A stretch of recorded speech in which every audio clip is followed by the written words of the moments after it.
In everyday life, ideally, we should maintain a neutral spine, particularly when picking something up. That's basic health and safety 101. However, often this is not possible. Try lifting a child out of a car seat with a neutral spine, and you'll just bash your head against the car roof.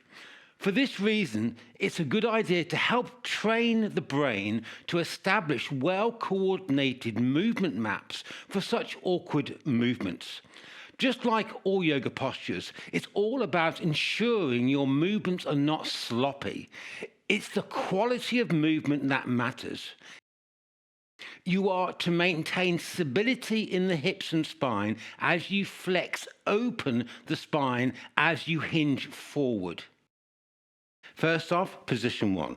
Inhale, exhale, relax and pull open your structure. From this point on, you've got to keep your structure this relaxed and open. Next, on an exhale, palms out, arms up, right foot steps out, pick up your heels, turn on the ball of your feet. Heels in one line, back foot roughly 45 degrees.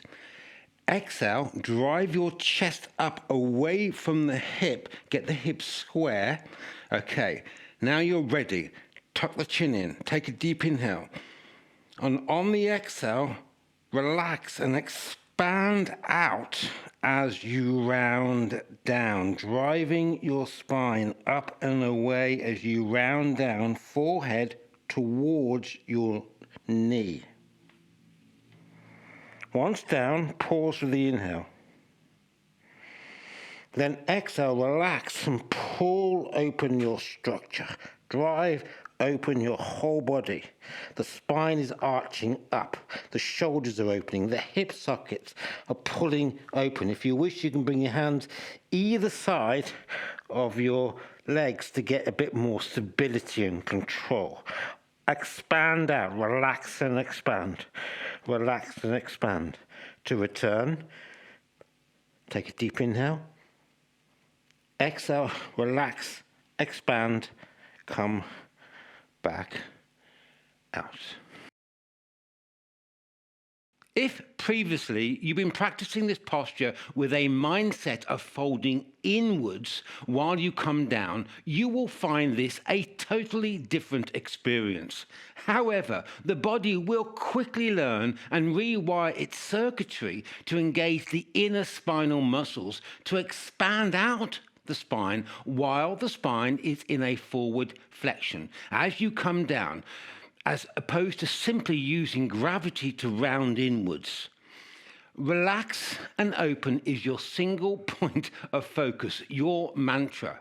It's not easy, but everybody can do this, and everybody feels far more engaged and alive. This functional structure forges neuromuscular connections with your inner stability strength, which your body will utilize in your daily life. You're aiming to fan open the spine, driving your energy outwards as you round down. What you are not doing is coming down using gravity as you exhale. The biggest tip I can give you is to imagine there is a giant magnet or force field behind you, pulling you back and up as you come down. And you have to somehow control that force. If you use the exhale to collapse inwards, even for 1 millisecond, you're out of the game. Although you are aiming to get the forehead to the knee, the forehead does not have to touch the knee. If it does, that's okay. If it doesn't, that's also okay.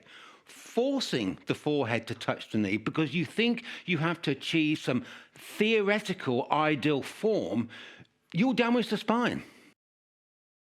One benefit of the Sohot method is that we invite everybody to wiggle and play with their body, to allow their body to discover a sweet spot where the body is perfectly opened and relaxed in any yoga posture. In this posture, although the hips start off perfectly square, for most people, the hips end up not being square, not parallel. To find your best alignment, wiggle the hips and allow the hip sockets to pull open and out, and find that sweet spot where everything is relaxed yet engaged, open. That is your perfect parallel hip alignment, which may not be technically perfect, but it's perfect for you, and that's how you will strengthen and restore your body.